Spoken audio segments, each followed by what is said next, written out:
Hi hello అండి అందరికీ నమస్కారం అండి ఫ్రెండ్స్. మన వీడియోలోనే టాపిక్ వచ్చేసి ఆధార్ కార్డు ఉన్న వారందరికీ సంబంధించి మరొక ముఖ్యమైన అప్డేట్ అయితే రావడం జరిగిందండి. ఆధార్ కార్డులకు సంబంధించి అయితే ఇందుకు సంబంధించిన పూర్తి వివరాలు అయితే మన వీడియోలో తెలుసుకుందామండి. ఆ ముఖ్యమైన ప్రకటన ఏంటి అనేది క్లారిటీగా తెలుసుకుందామండి.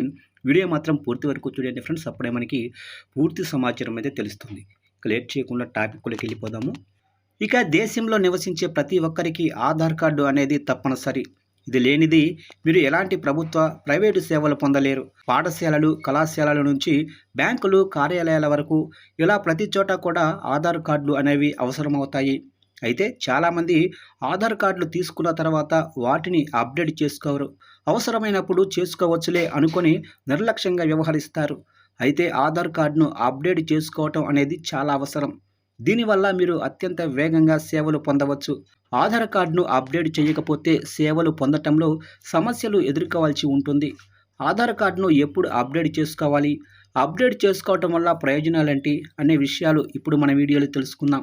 ఇక ఆధార్ కార్డు ఎప్పుడు అప్డేట్ చేసుకోవాలంటే, మీరు ఒక ప్రాంతం నుంచి మరొక ప్రాంతానికి అంటే శాశ్వతంగా నివాసం మార్చుకున్నా, లేదా చాలా కాలం నుంచి ఒకే ప్రాంతంలో నివాసం ఉంటున్నా మీ ఆధార్ కార్డులోనే అడ్రస్ మార్చుకోవటం ముఖ్యం. ఎందుకంటే ఆధార్ కార్డులో అడ్రస్ అప్డేట్ చేయకపోతే బ్యాంక్ అకౌంట్ ఓపెన్ చేయటం, లోను పొందటంలో ఇబ్బందులు ఎదురవుతాయి. బ్యాంకు, రుణపత్రాలు, ఏటీఎం కార్డు వంటివి మీ ఆధార్ రిజిస్టర్డ్ అడ్రస్కు డెలివరీ అవుతాయి. మీరు ఆధార్లో మార్చుకోకపోతే పాత అడ్రస్కి వెళతాయి. ఇక ఆధార్ కార్డులో నమోదైన మొబైల్ నెంబర్ను అప్డేట్ చేసుకోవటం కూడా ముఖ్యం.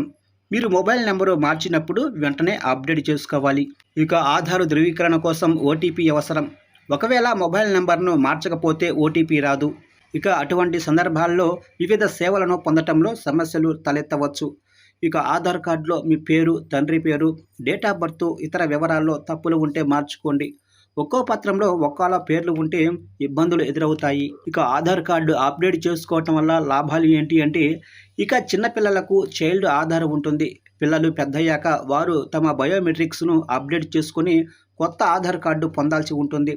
అంతేకాకుండా ప్రతి 10 సంవత్సరాలకు ఒక్కసారి ఆధార్ కార్డులో బయోమెట్రిక్ అప్డేట్ చేసుకోవటం ముఖ్యం. అలాగే ఆధార్ కార్డులో పాత ఫోటో ఉన్న సమస్య లేదు.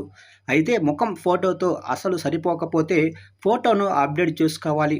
ఇక బ్యాంకింగ్, టెలికాం లేదా ఏదైనా ప్రభుత్వ సేవలను పొందేటప్పుడు ముఖ ధృవీకరణ విఫలమైతే ఆధార్ను మళ్ళీ అప్డేట్ చేయాల్సి ఉంటుంది.